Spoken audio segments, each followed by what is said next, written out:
Okay everyone, just got these cabinet parts in today. This is going to be a frameless kitchen construction built out of 3/4 pre-finished maple plywood. With being frameless, it's going to have a painted front edge.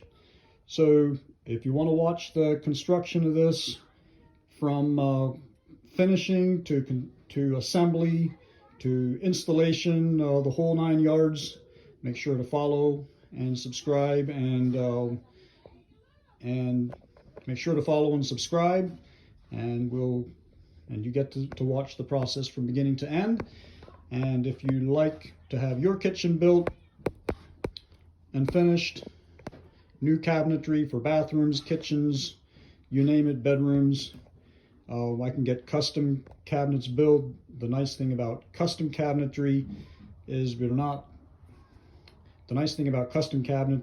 not restricted to certain sizes we're not restricted to certain sizes. Most stock cabinets come in 3-inch increments.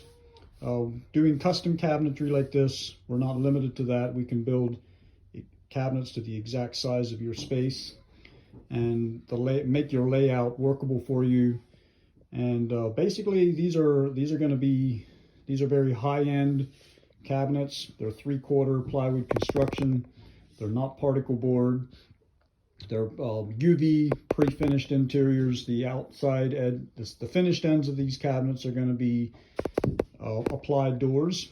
They're going to have a painted shaker door on the end with crown molding, under cabinet molding, and everything. So stay tuned, follow, subscribe if you want to watch the process to the end.